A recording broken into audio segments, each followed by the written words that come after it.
Dieting for the right reasons.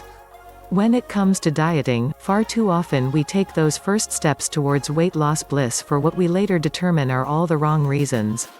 Ultimately, however, if your reason works for you, there is no truly wrong reason to diet.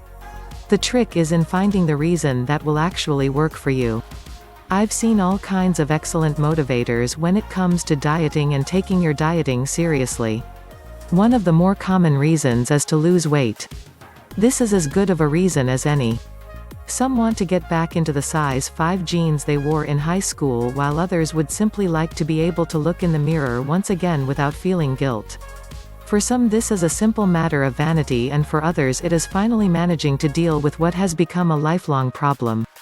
If you find the inspiration you need to be successful with your dieting this time as opposed to others, then that is the perfectly plausible and acceptable reason for you to diet. Other reasons for dieting include a desire to be more physically fit. Some of us have a deep and abiding desire to live as long as possible and firmly believe that the best possible method for accomplishing this goal is to live the healthiest life possible.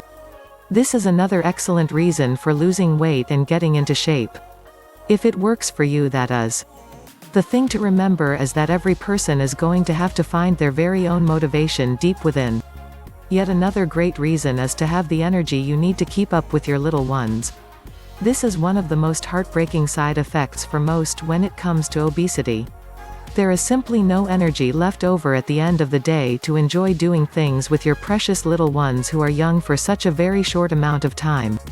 You desperately want to be able to build those precious memories with them, but absolutely have no energy with which to do so. If that isn't bad enough, you probably, if you are considered morbidly obese, have noticed that many of the simplest activities with your children often bring you physical pain that is the direct result of your weight. Revenge is a dish that is best served cold, and another excellent motivator for some when it comes to dieting and taking off those pesky pounds. Losing a great deal of weight takes time in many cases, so you must be able to maintain your motivation even when things are going rough along the way.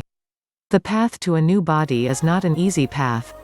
This is for those who have some serious emotional healing to do, and the best revenge for old slights and wounds is to come back more beautiful than ever before. If this motivation is what it takes for you to take off the pounds, then this is the motivation to which you should cling. Religion is another common weight loss motivation. Some people believe the body should be treated as a temple. There is nothing wrong with this philosophy at all, though it takes some us longer to find our way to that line of thinking than others. Religion and faith are powerful motivators, as they have been known to bring healing to those in need by the power of their faith or their prayers. If your faith can give you the willpower and strength you need in order to reach your dieting and weight loss goals, then by all means lean on your faith and hold it close.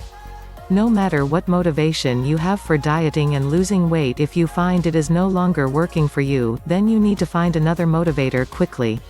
Without proper motivation, it is quite unlikely that you will ever meet your weight loss goals.